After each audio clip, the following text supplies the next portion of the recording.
ಓಂ ಘಂ ಗಣಪತಾಯೇ ನಮಃ. ಶ್ರೀ ಗುರುದೇವರುದ್ರಾಯ ನಮಃ. ಎಲ್ರಿಗೂ ನಮಸ್ಕಾರ ಸ್ನೇಹಿತರೆ. ನಾನು ನಿಮ್ಮ ಪ್ರಕಾಶ್. ಸ್ನೇಹಿತರೆ, ಇಂದು ನಾನು ನಿಮಗೆ ಶತ್ರುವಿನ ಮರಣ ಮಂತ್ರ ತಗೊಂಡು ಬಂದಿದ್ದೀನಿ. ಇದನ್ನು ಹೇಗೆ ಮಾಡೋದು, ಯಾವತ್ತು ಮಾಡೋದು ತಿಳಿಸ್ಕೊಡ್ತೀನಿ. ಅದಕ್ಕೂ ಮುಂಚೆ ನನ್ನ ಚಾನಲ್ನ ಸಬ್ಸ್ಕ್ರೈಬ್ ಮಾಡಿಲ್ಲ ಅಂದರೆ ಸಬ್ಸ್ಕ್ರೈಬ್ ಮಾಡಿ, ಲೈಕ್ ಮಾಡಿ, ಶೇರ್ ಮಾಡಿ. ಹಾಗೆ ಬೆಲ್ ಐಕಾನ್ ಬಟನ್ ಪ್ರೆಸ್ ಮಾಡೋದನ್ನ ಮರಿಬೇಡಿ. ಏಕೆ ಅಂದರೆ ಮುಂದೆ ನಾನು ಏನು ವೀಡಿಯೋಸ್ ಬಿಡ್ತೀನೋ ಅದೆಲ್ಲರಿಗಿಂತ ಮುಂಚೆ ನಿಮಗೆ ಬಂದು ಸೇರುತ್ತೆ. ಸ್ನೇಹಿತರೆ, ಜೀವನ ಅಂದ ಮೇಲೆ ಜೀವನದಲ್ಲಿ ಶತ್ರುಗಳು ತುಂಬ ಜನ ಇರ್ತಾರೆ. ನಾವು ಬದುಕೋದನ್ನು ನೋಡಿ ಸಹಿಸೋಕ್ಕಾಗಲ್ಲ ಅಂಥವ್ರು ತುಂಬ ಜನ ಇರ್ತಾರೆ. ನಮ್ಮ ಫ್ಯಾಮಿಲಿಲೂ ಇರ್ತಾರೆ. ಅದರಲ್ಲಿ ತುಂಬ ಅಂದರೆ ತುಂಬ ಟಾರ್ಚರ್ ಏನು ಕೊಡ್ತಾ ಇರ್ತಾರೋ ಅಂಥವ್ರನ್ನ ಸದೆ ಬಡಿಯಲು ಈ ಮರಣ ಮಂತ್ರವನ್ನು ಪ್ರಯೋಗ ಮಾಡಿ. ಈ ಕ್ರಿಯೆನ ನೀವು ಶನಿವಾರದ ದಿನ ಮಾಡಬೇಕಾಗುತ್ತೆ. ಒಂದು ಬಿಳಿಯ ಹಾಳೆ ತಗೊಳ್ಳಿ. ಬಿಳಿಯ ಹಾಳೆ ತಗೊಂಡು ಬಿಳಿಯ ಹಾಳೆ ಮೇಲೆ ಅವರ ಹೆಸರನ್ನು ಬರೆಯಿರಿ. ಹೆಸರನ್ನು ಬರೆದು ಆದ ಮೇಲೆ ಅದರ ಹಿಂಭಾಗದಲ್ಲಿ ನಾನು ಒಂದು ಗೊಂಬೆ ಕೊಡ್ತೀನಿ. ಅದು ನಿಮಗೆ ಡಿಸ್ಪ್ಲೇ ಮೇಲೆ ಹಾಕ್ತೀನಿ.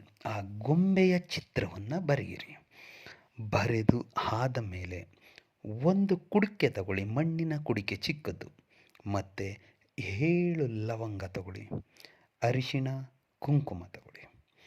ಇಷ್ಟನ್ನು ನೀವು ಶನಿವಾರದ ದಿನ ರೆಡಿ ಮಾಡಿಕೊಂಡು ಶನಿವಾರದ ದಿನ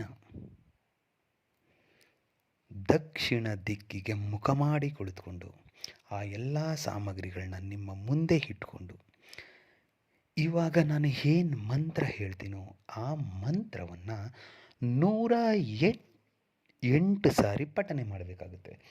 108 ಸಾರಿ ಪಠನೆ ಮಾಡಿ ಆದಮೇಲೆ ಆ ಎಲ್ಲ ವಸ್ತುಗಳಿಗೂ ಉಫ್ ಅಂತ 3 ಸಾರಿ ಅಭಿಮಂತ್ರಿಸಿ ಆದಮೇಲೆ ಮೊದಲಿಗೆ ಆ ಪೇಪರ್ ಬಿಳಿಯ ಹಾಳೆಯಲ್ಲಿ ಏನು ಹೆಸರು ಮತ್ತು ಫೋಟೋ ಭಾವಚಿತ್ರ ಬರೆದಿರೋ ಅದನ್ನು ಒಳಗಡೆ ಹಾಕಿ ಅದರ ಮೇಲೆ ಲವಂಗ ಇಡಿ, 7 ಲವಂಗ. ಅದರ ಮೇಲೆ ಅರಿಶಿಣ ಕುಂಕುಮ ಹಾಕಿ ಒಂದು ಕೆಂಪು ಬಟ್ಟೆಯಲ್ಲಿ ಅದರ ಬಾಯನ್ನು ಕಟ್ಟಿ ಆದಮೇಲೆ ಯಾವುದಾದ್ರೂ ಒಂದು ನಿರ್ಜನ ಪ್ರದೇಶ ಇಲ್ಲವೇ ಸ್ಮಶಾನದಲ್ಲಿ ಅದನ್ನ ತೆಗೆದುಕೊಂಡು ಹೋಗಿ ಹೂತು ಬಂದುಬಿಡಿ, ಸಾಕು. ಆಮೇಲೆ ನೋಡಿ ಅದರ ಪ್ರತಿಫಲ ಹೇಗಿರುತ್ತೆ ನಿಮಗೆ ಗೊತ್ತಾಗುತ್ತೆ.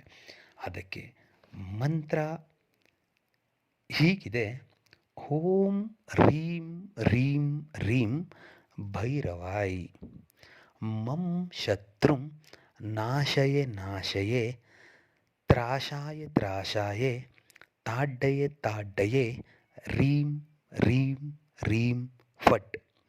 ಮಂತ್ರ ಇನ್ನೊಮ್ಮೆ ಹೇಳ್ತೀನಿ ನೋಡಿ ಸ್ನೇಹಿತರೆ.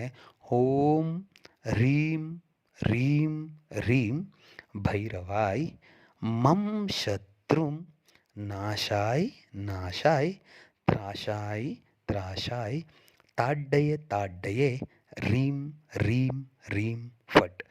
ಈ ಶತ್ರುಂ ಅಂತ ಏನಿದೆಯೋ ಆ ಜಾಗದಲ್ಲಿ ನಿಮಗೆ ಬೇಕಾಗಿರುವರ ಹೆಸರನ್ನು ಸೇರಿಸ್ತಾ ಮಂತ್ರ ಪಠನೆ ಮಾಡಿ. ಖಂಡಿತ ರಿಸಲ್ಟ್ ಸಿಗುತ್ತೆ. ಇದರಲ್ಲಿ ಯಾವುದೇ ರೀತಿಯ ಅನುಮಾನ ಇಲ್ಲ.